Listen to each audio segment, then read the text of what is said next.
Good evening and welcome to This is Revolution Podcast. I am your acting host, Pascal Robert. For those of you that have already figured it out, our normal host, Jason Miles, is still on vacation, catching those beautiful California sun rays, and he will be back on with us hopefully Friday, if not definitely by Saturday. I'd like to thank those of you who are regular viewers of the show in our chat as well as our audience. Please subscribe on YouTube, hit the bell, share our show with your friends and the like, become a patron, and don't forget those super chats, and also join us on Discord where we jump on regularly every now and then to say hello to our patrons as well. Today's show, we are going to be talking about economics, Biden's agenda, infrastructure, and is Biden really the quote-unquote new FDR? Before we introduce our guest, we are going to share with you our intro video made by our wonderful host, Jason Miles, who even while away is working to make our show better and better. So, hey, on to the video clip.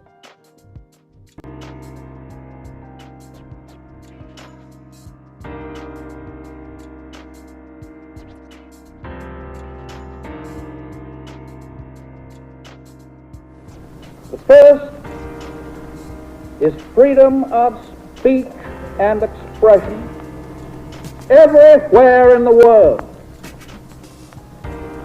The second is freedom of every person to worship God in his own way everywhere in the world. The third is freedom from want, which translated into world terms means economic understanding which will secure to every nation a healthy, peacetime life for its inhabitants everywhere in the world. The fourth is freedom from fear, which translated into world terms means a worldwide reduction of armament to such a point and in such a thorough fashion that no nation will be in a position to commit an act of physical aggression against any neighbor anywhere in the world. In recent months, there has emerged a narrative that has sought to frame Joe Biden's presidency as a revival of FDR New Dealism. To what extent is this narrative realistic?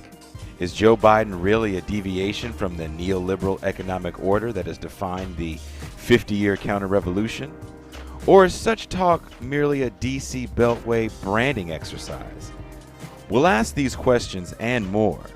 This is Revolution.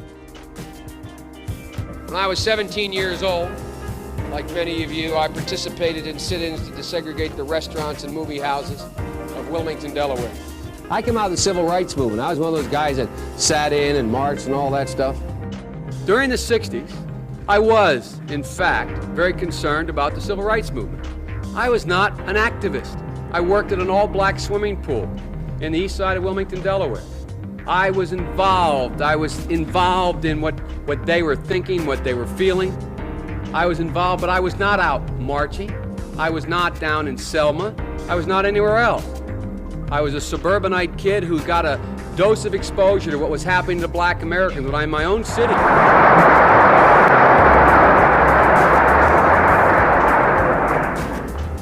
This nation has placed its destiny in the hands, and heads, and hearts of its millions of free men and women, and its faith in freedom under the guidance of God. Freedom means the supremacy of human rights everywhere. Our support goes to those who struggle to gain those rights and keep them our strength is our unity of purpose to that high concept. There can be no end save victory.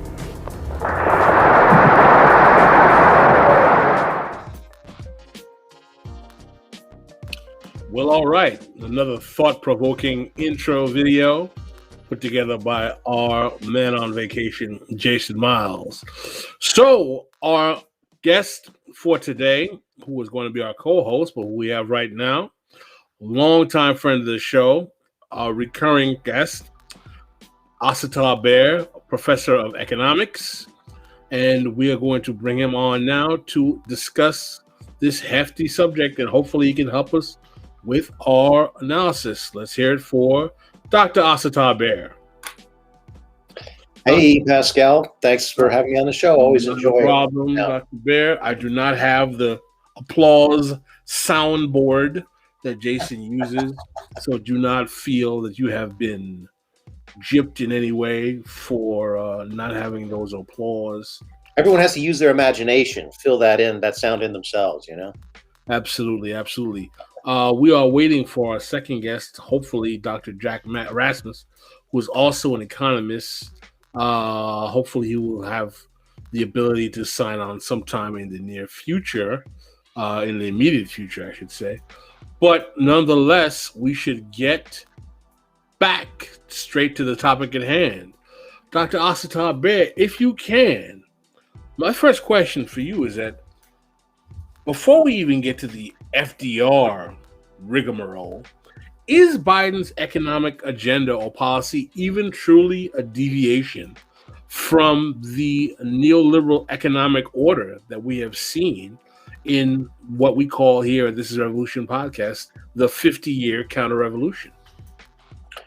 No, of course not. I mean, it's very much of a piece with, the Reagan-style governance that we've had since 1980. I mean, it's the policies are neoliberal, right? I mean, that's the dressing is different, the style is different. We have, but the substance is the same, I mean, the language is a little bit different. Maybe some of the promises are a little bit different, but, it doesn't amount to anything. I mean, I think, Marxists are fond of looking at what are the real material benefits, right? I mean, like, you can't eat words, so what is actually being delivered here? And I think it's pretty clear that what's being delivered is more of the same, like, we have to look at the continuity between figures like Trump and Biden, not get caught up on the surface level where it seems like there's been some kind of, break or something. I don't see that on a level of substantive policy. Well, what do you say about the massive policy, wealth distribution that came about as a result of the CARES Act? We have now somewhere between 1.5 to 3.5 billion dollars, I think $1 trillion actually, is being discussed regarding the infrastructure bill. Right. Biden's child care subsidies have been touted as some to be the greatest thing since the Great Society in terms of their ability to address child poverty. True, Biden did not decrease the minimum wage. True, Biden did not give any kind of massive loan forgiveness across the board for student loan debt, but he did promise to give, I believe, a few $100 billion of student loan debt for disabled students. What about, for example, the fact that Biden did, he didn't give us the eviction moratorium, but he didn't fight it when the CDC actually requests for it. Wouldn't that be grounds to at least say that compared to the hardcore neoliberal corporate privateer Democratic presidents we've had from Clinton and Obama, maybe even going back to Carter, that Biden is somewhat of a deviation from that tradition? I would say substantively, no, I wouldn't. I mean, let's look at something like the, kids in cages, right? I mean, like, we're seeing a lot of continuity there, and if we talk about the infrastructure bill, infrastructure is one of these things. There's an ongoing need for that, right? I mean, like you have to just spend money just to maintain the roads and bridges and water systems and all of this stuff, right? And a lot of that, like the reality of the last few decades is that we haven't been spending at a pace that even maintains, right? So the infrastructure is being degraded, I mean, like all of this stuff, all these assets, nothing lasts forever, right? So we have to be replacing, I mean, people have been talking about the need for $1 trillion infrastructure bills for a long, long time, right? So, okay, now we have, this is a situation where it's like snow builds up on a leaf, and eventually it falls off, right? I mean, so whether that happens under a Democratic administration or a Republican administration, I don't see that as some kind of, oh my, wow, Biden is now, some kind of FDR Keynesian type of figure who is, ready to unleash the entire might of the federal government to create full employment. I don't see that as happening. I see this as long overdue infrastructure spending. Again, it's been talked about for a long time in DC and in policy circles, but the can has been kicked down the road a long way too. So, here we are. I don't think we're seeing a substantively different kind of infrastructure bill either under Biden than we would see under a Republican administration. I mean, the problem with a lot of federal spending is, the way it's distributed, right? I mean, like it overwhelmingly goes toward, the largest and richest corporations. So, I mean, it's like there's a million mechanisms under capitalism to redistribute wealth upwards, right? And government spending successfully does that, right? So do we need the infrastructure spending though? Right? Of course we do. Like we have a problem of crumbling infrastructure. And that's indisputable. So it's like we want to support the spending, but also recognize there's far better ways to do this. I mean, so I mean that's kind of my answer. So, okay, so your general point is that there's probably not going to be much distinction between how Biden will be handling his infrastructure agenda compared to how Trump would handle his infrastructure agenda. What do you think about the presence of, quote unquote, the progressives that we have in Congress, i.e. Bernie Sanders and the squad, and their capacity to extract more progressive policy concessions from Biden in terms of how funds are distributed or allocated, in terms of who gets contracts for infrastructure development, or the amounts of infrastructure resources that are dedicated to other social policies and programs that are perhaps redistributive in nature, or at least interested in public goods governance.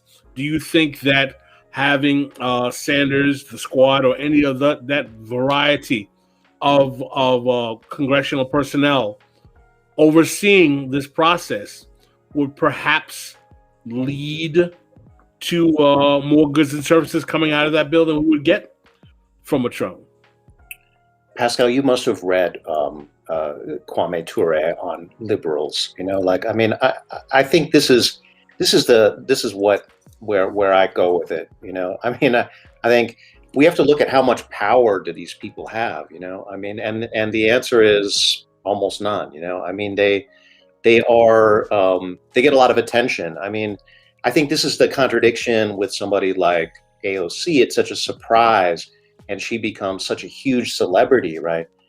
But does that celebrity translate into influence in DC? Does it translate into influence in the legislature? I mean, no, it doesn't, right? I mean, so you have this kind of spectacle. I mean, what gives you influence? You need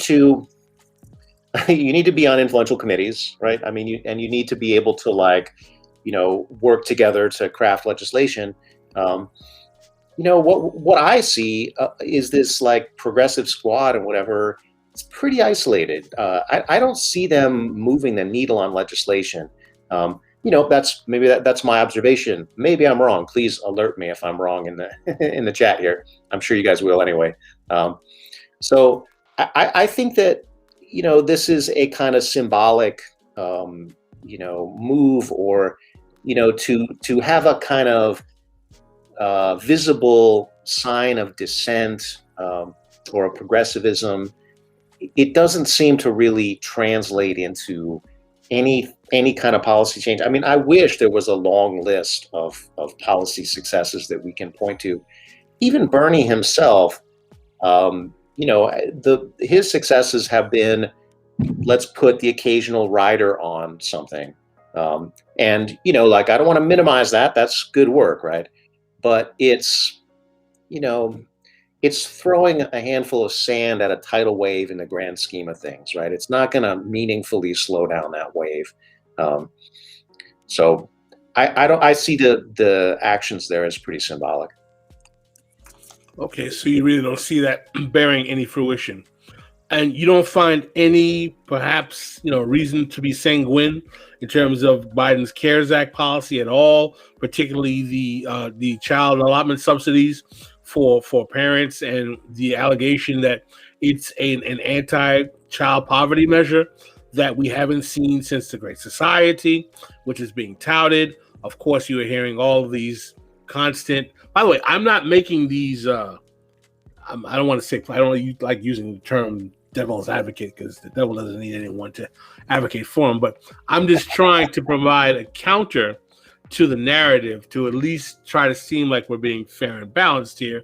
And even though my personal opinions are inclined more to agree with you, I do want it to make it be known that we are trying to at least give a fair assessment of the argument that Biden is somehow leveraging an economic agenda that disturbs the traditional quote-unquote neoliberal playing field that we've been on, and at least is seemingly more Keynesian.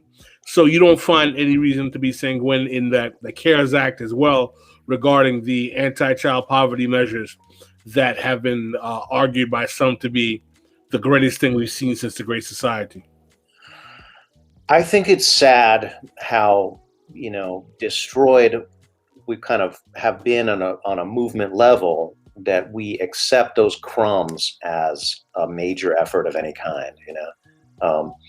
That to me is sad. I mean, we to say, okay, look, we're not getting healthcare for all.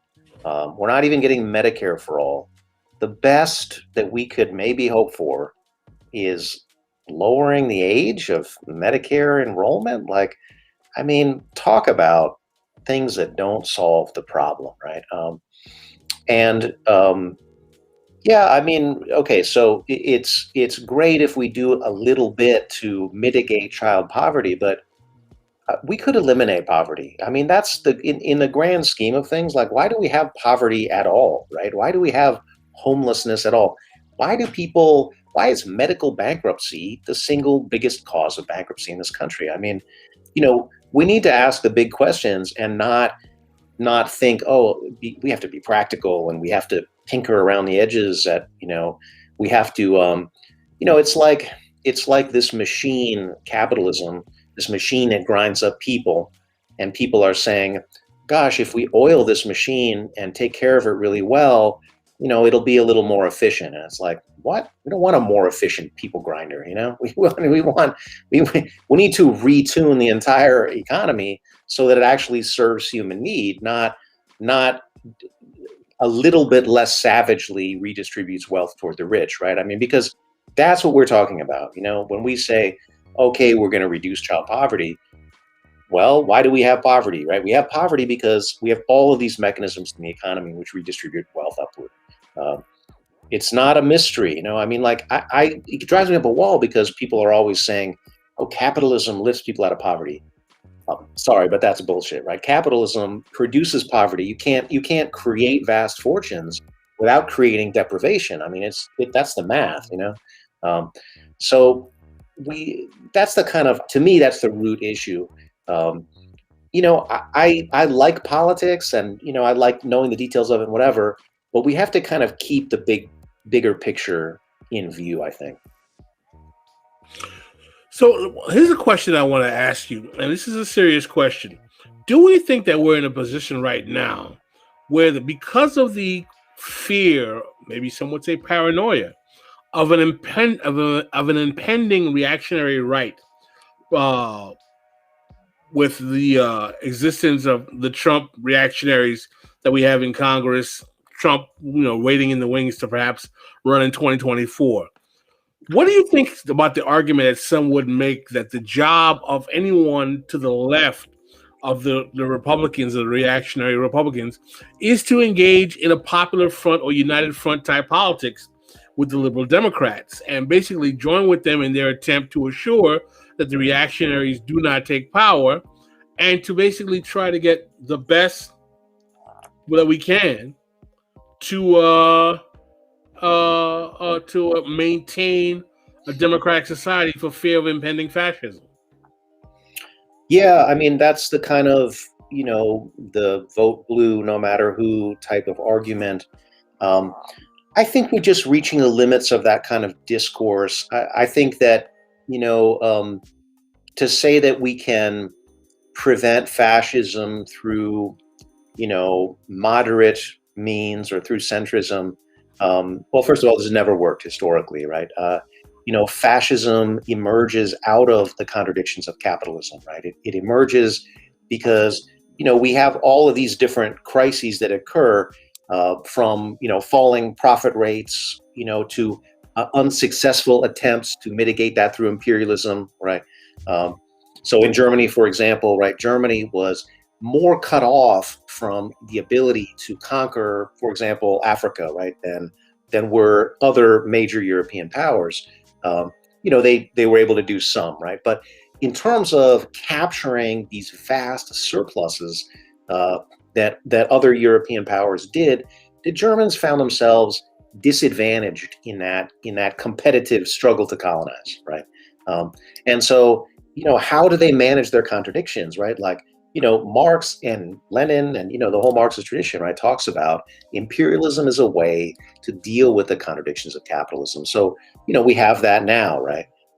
Are we going to see, is centrism going to mitigate those contradictions? Well, probably not. I don't think it is, right? I mean, we're not, the centrists don't have, I don't think they have the kind of energy, right? The juice. If you look at like who's got that, well, there's certainly, racist, misogynist, right-wing reactionaries absolutely have a lot of energy right now, right? But that's a negative sign. That's horrible, right? But who else has energy, right? I mean, socialists and communists have a lot of energy right now. I mean, I'm seeing people are getting radicalized like crazy, right? I think it would be a mistake to not observe that, to not see, wow, something is happening here. There's a kind of a heightening of contradictions. And, that has to do again with the material conditions, right? We have millions of people at risk of eviction. And the most of the discourse is like, well, should we slow that down a little bit? Should we, we're already giving massive amounts of handouts and bailouts to landlords, so I think that this isn't a moment of moderation. We see moderation that emerges, usually emerges after some kind of huge conflict, right? Where people are just like, oh my God, we're exhausted by this, right? I don't think that's the moment that we're in. I think we're in the precursor to a big conflict, not in the post. And I mean, what I see historically is that the only kind of ideology that's going to be able to successfully defend or defeat fascism is communism, right? I mean, because this is an ideology, it's very strong, right? And you need that. It's very clear. Here's what we're trying to do. We're trying to create a decent life for everyone. Centrism doesn't give us that, right? Centrism says, well, okay, everyone gets an opportunity, right? Everyone gets the ability to have a job or whatever, right? I mean, we can look at the actual history. How has this come down? And we can see that promise has been an extremely hollow one, right? Because what the neoliberal agenda has done is deindustrialize, right? It's killed, towns and urban centers, and right, it's hollowed out the manufacturing base in the United States, for example, right? So I don't. It's hard for me to see that as like a promising way forward. I think people are just like, well, the promises that have been made by neoliberals just have not been delivered. So in your position, the Popular Front United Front strategy basically has us coalescing around moderation instead of coming forth with the radical kind of politics that are going to be necessary to confront these reactionaries when they try to take power. And that we actually need more of a support for a more radical, revolutionary, transformative left flank than we do in coalescing around and supporting neoliberal or corporate centers of the liberal political establishment, which is the Democratic Party. I mean, I don't disagree with that in theory per se, but the question that I would ask, as someone who was on the left, has been writing on the left for over a decade, is that do we have the cadre? Do we have the cadre on the left? Have we penetrated the ideological superstructure of American society, the consciousness of most American people in terms of where their politics are, to have them even recognize that there is a left? Because if you look in terms of just the media that the average American consumes, I can tell you that it's not stuff that is of the This is Revolution podcast nature. It's much more in line with, Ben Shapiro, Jordan Peterson, and a lot of the stuff on the reactionary right. Yeah. So as much as you would argue, and I don't disagree with you, because if we look at the overall span of time that we've had in this 50-year counter-revolution, yes, capitalist realism had taken hold in our lifetimes, you and I, Dr. Bair, particularly in the 80s and 90s and the early aughts, into an extent that you didn't even have the concept of talking about socialism as an alternative seemed almost comical. So compared to those periods of time, absolutely, I agree with you. Not to beat a dead horse with a phrase, but yes, the Overton window has expanded in that more people are embracing the ideas of challenging capitalism, questioning whether or not we're in a crisis of capitalism, considering socialism, without a doubt. But how we translate that into a politics in which we do not have to coalesce with the liberals, neoliberals, or corporatists in order to challenge or fight the reactionary right, when our side is so flaccid, is something that had to be seen. And I just got the notification that our main guest, Professor Jack Rasmus, is here, and we would like to actually add him to the board. Retired Professor Emeritus Jack Rasmus, economist, please welcome to This is Revolution podcast. Dr. Jack Rasmus, how are you, sir? No, we don't have his audio. Gene, can we work out his audio? Can you say something for us, Dr. Rasmus? We still do not have no audio. Can we fix that? You can hear us, Dr. Rasmus.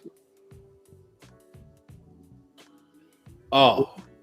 This is problematic. For some reason, we cannot get you. Doc, can you try to unmute yourself? Maybe you are muted. Go to settings on your screen.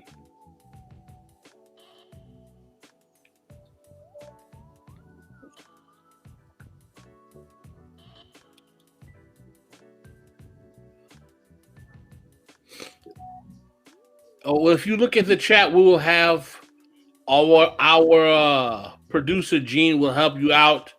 Until then, we can continue with Asatar. The circle at the bottom of the right, which says it looks like a little like a turn key. Under the screen, where you see the image, it says settings.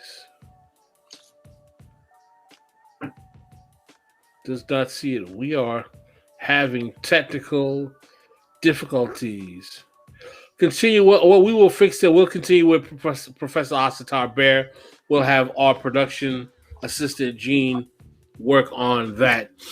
So, Professor Bair, how exactly do we get this, if maybe not to be pejorative, nominal left to be able to influence politics enough so that we stop this urge to, quote unquote, create a popular front, united front with the neoliberals, with the centrists and the corporatists out of fear or paranoia of the reactionary right? Can you hear me now? There we go. Right. Dr. Rasmus, sorry for the technical difficulties that we had. We spent the early part of the moment, and maybe we can double down, because I know that Professor Asatar Bair has to leave early, assessing whether or not Biden's economic agenda is truly a departure from the 50-year counter-revolution of neoliberal economics that has been the mainstay of American economic policy. Dr. Asatar Bair tells us it is not a deviation, even with all of the prognostication of Biden being the new FDR and being Keynesian and all of that other blather. Dr. Asatar Bair says that this is not remotely a deviation. What say you, Professor Rasmus? Well, I have to agree with that. Basically, it's not a deviation from neoliberalism.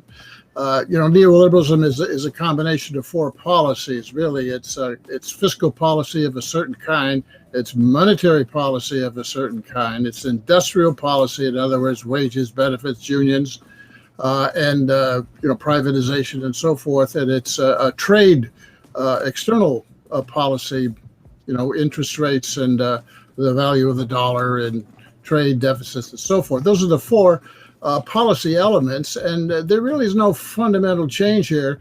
If you look at Biden's fiscal policy, what do we got? We've got some spending. The CARES Act, actually $1.1 trillion of spending. I won't go through the particulars. People probably know what the elements of that were with the checks and the unemployment benefits and so forth, right? We have a tax policy. That's a fiscal policy too. And then we have a monetary policy through the Federal Reserve, the central bank. That makes up Bidenomics, as you might call it, so far.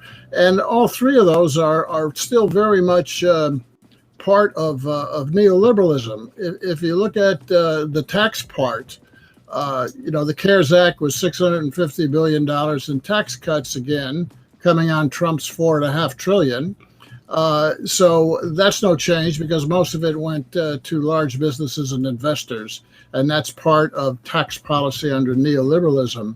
If you look at the monetary policy, the Federal Reserve, that provided supposedly about $1.3 trillion in loans for medium and large businesses.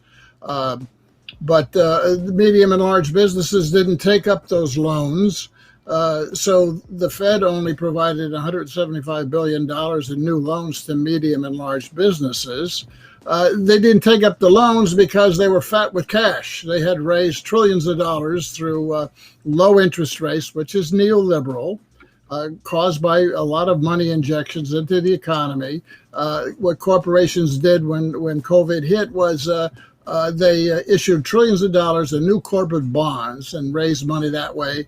They raised money by calling in their credit lines with the banks and loans. They save money in terms of expenditures on facilities and so forth.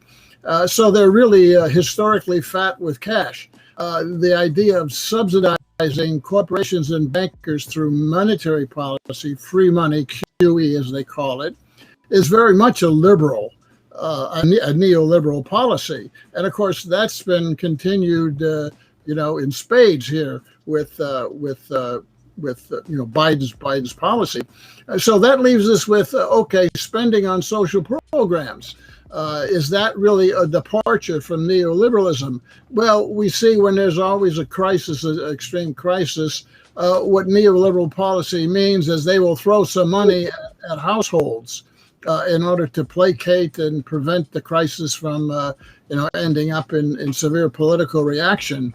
And that's exactly what they did. But neoliberal policy always means, well, once you've done that and the crisis seems to dissipate, let's take that money back. And that's what's going on now. They've discontinued, the unemployment benefits. That's one way. They're not giving any more checks. That's another way. They're not really going to provide any more rental assistance. So we got a kind of creeping austerity and social spending.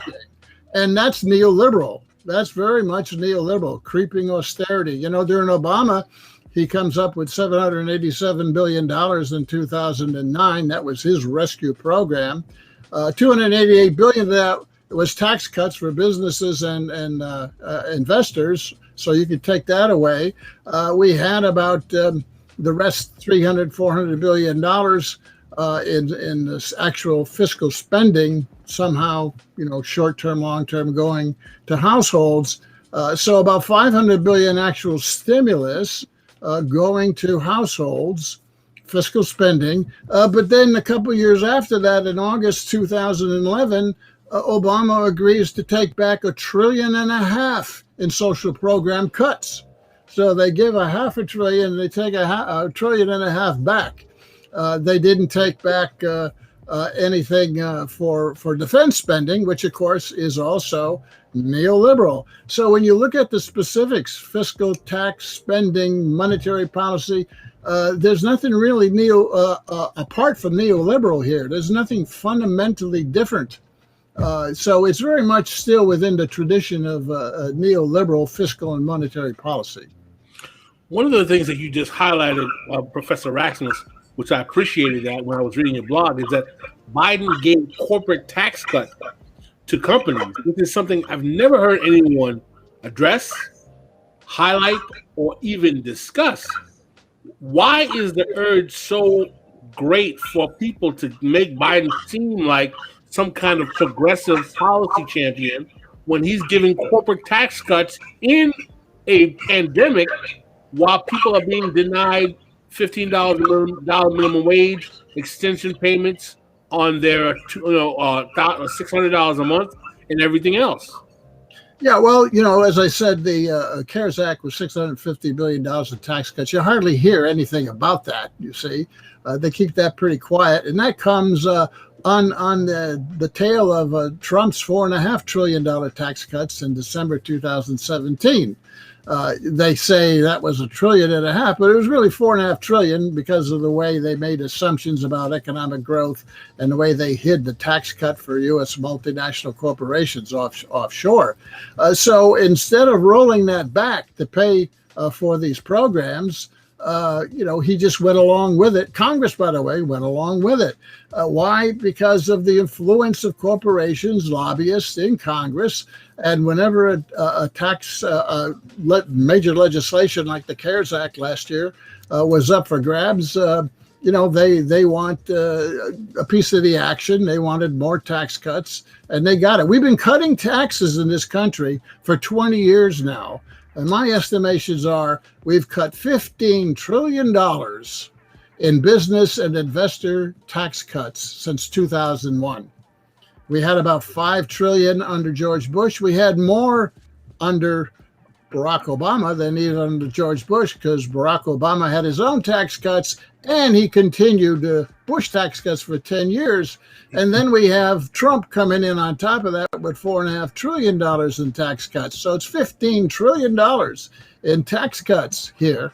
And by the way, this is the first time in U.S. history we ever cut taxes while we were engaging in wars. Usually we raise taxes somewhat to help partly pay for the wars, but we spend $7 trillion on wars in the Middle East and Central Asia. Why we cut taxes by $15 trillion? So there's $22 trillion in national debt right there. That's neoliberalism as well. In other words, let's run up the national debt with these deficits as long as the expenditures are in the form of tax cuts to capital incomes and spending on defense. So it's still all very neoliberal. And, an addendum to that is Biden started out saying during the election that he was going to raise corporate taxes, right, to help pay for these programs. Well, what has he done?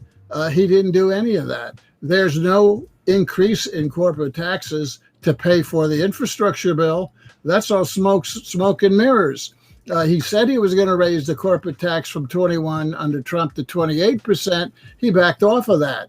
And then he agrees with the European and other countries to cut the minimum tax to 15%. Well, you know, when the tax in this country for corporations is 21% and it's offshore for 15, guess what they're going to do? They're going to move more jobs offshore. So there's nothing that's really been proposed to raise corporate taxes, which would be, by the way, very un-neoliberal. But that's not happening, you see. And while they're talking about it for the family leave plan, this $3.5 trillion catch-all that remains from what they cut out of their first two bills, they meaning Biden and Democrats, while they're talking about that, I predict they're not going to raise taxes to pay for that either. And besides that, it probably will never get passed because the filibuster won't be eliminated, and the budget reconciliation with 50 plus 1 votes will happen because you got blue dog senators like Manchin and Sinema, and you got blue dog representatives, 11 of them, who will thwart passing, the $3.5 trillion budget reconciliation. So I don't see anything that will break from neoliberal policies.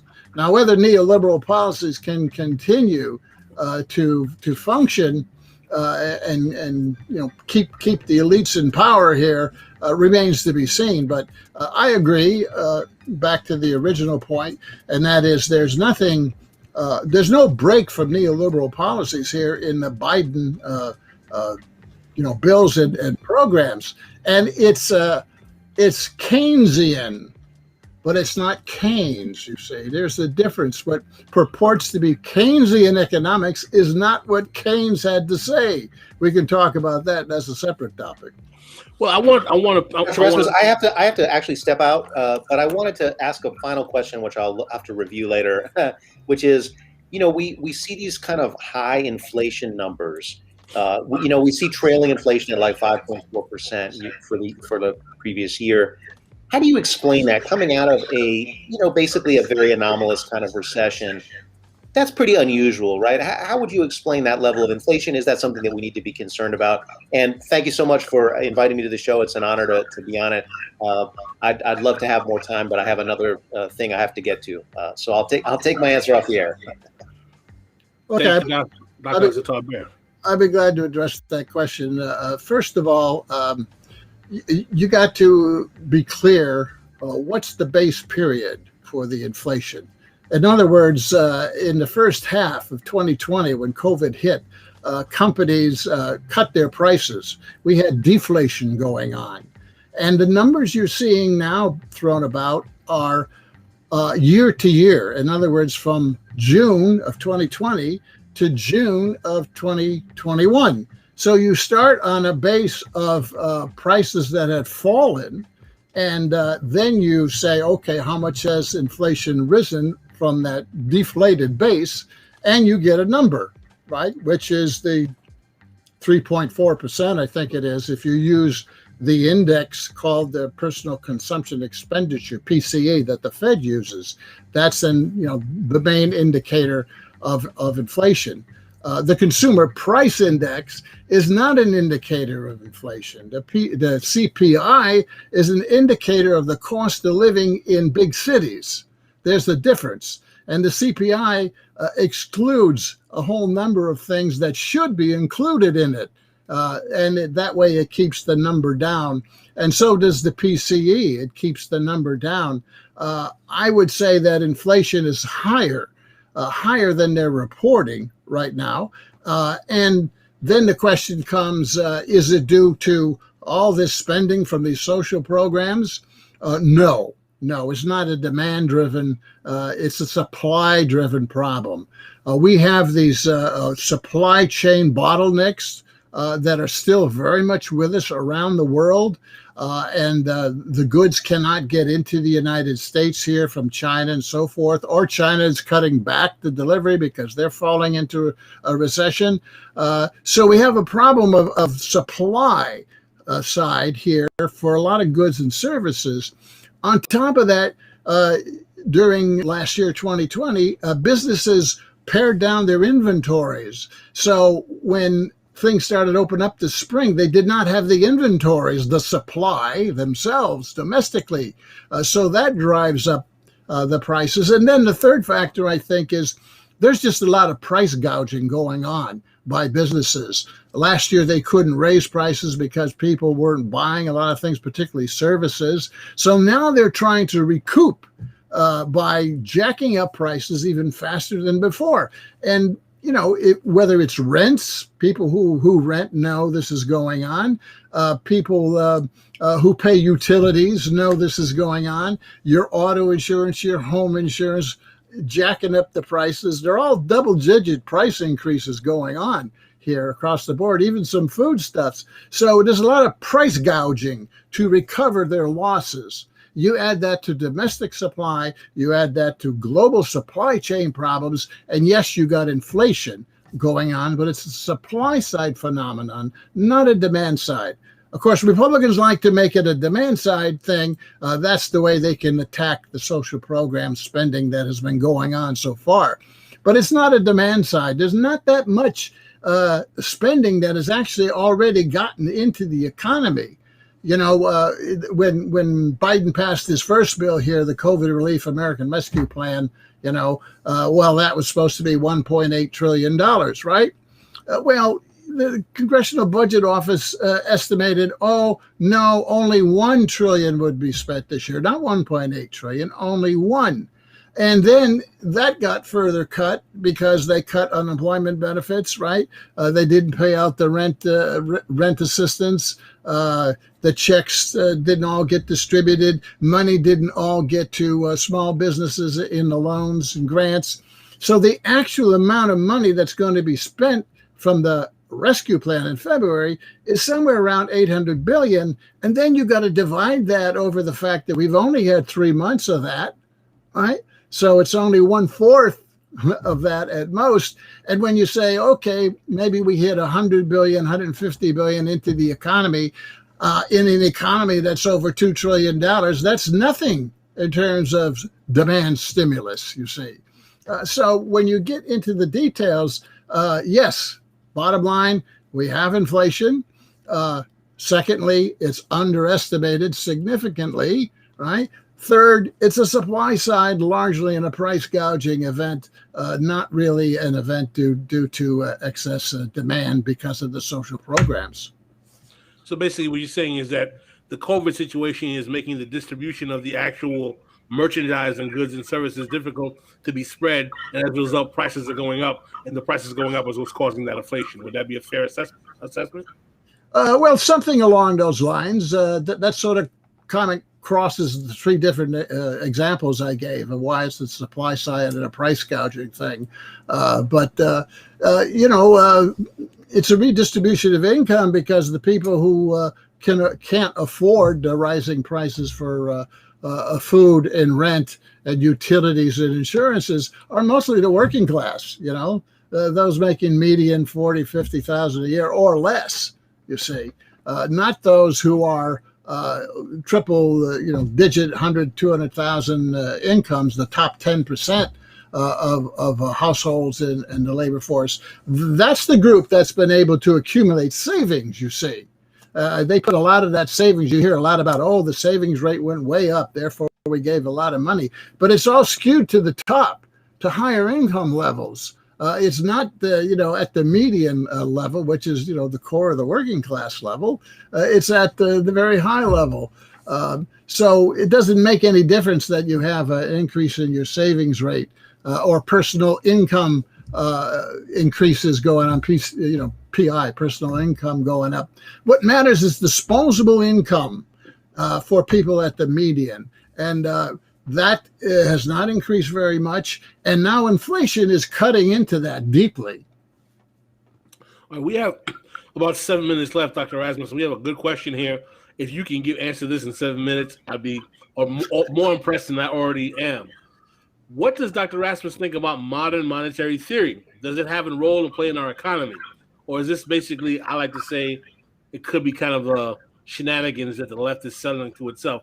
What are your thoughts as an economist on modern monetary theory, which is an economic philosophy proposed by many on today's left as a means out of all kind of, we're worried about inflation, we're worried about debt spending and deficits and so on and so forth. Can you first define it for our audience and explain what your thoughts are on it? Well, as I understand it, and I'm still investigating it further, so my opinion's a work in progress. But as I understand it, modern money theory is saying that the Fed only increases the money supply to bankers, right? And it only funnels through the banks to big corporations. Why shouldn't the Fed act like a public bank and provide funding, for investments and expenditures direct to people, direct to small business, direct to households, and so forth? Which is a way of saying, why doesn't the Fed act like a fiscal agent when the Congress won't? You see, it's really fiscal policy parading as monetary policy. But, I'm not all that strong an advocate of monetary policy in general, because monetary policy means it's got to go through some financial institutions. It's got to go into lending. It's got to be taken up. You got to have money demand as well as money supply. And it's a conduit to stimulate the economy that has a lot of blockage, in my opinion. It's got to go through a lot of steps before it actually gets down to the people who need it. But my other view is, monetary policy really is, it really subsidizes the financial institutions along the way, you see. And it's a kind of trickle down, just like we have fiscal trickle down. We got monetary trickle down. So, I'm not a big advocate of that whole direction in general. And the other thing about, MMT that I wonder about is, MMT says, let's have the Fed do this. Let's have the monetary system do this. Be the channel for providing money supply for everybody who may need it at all levels, not just bankers. That means you're going to have to turn the central bank, the Fed, into a totally different institution that's accountable to the people, not just to the bankers. And, the bankers like it the way it is because everything's got to go through their pipeline, you see.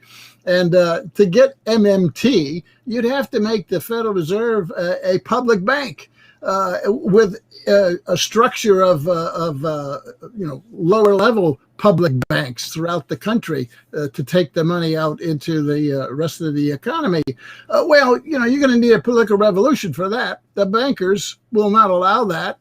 You're going to have to change Congress significantly, and you're not going to do it with two wings of the corporate party America there now. It's kind of naive, I think. Where I agree with MMT is that deficits really don't matter. That proposition of their statement. In other words, they're saying deficits don't matter if the money generated that causes the deficit actually goes into real growth, goes down into the real economy. It will generate growth and activity that will offset the deficits. Well, that's also a kind of neoliberal argument, you see. The argument on the tax side, neoliberal tax side, is if we throw enough money at the businesses and the bankers, they will lend it out and they will invest it and it will generate jobs and income and more tax revenue. And make up for the tax cuts. The revenue flow will make up for the tax cuts.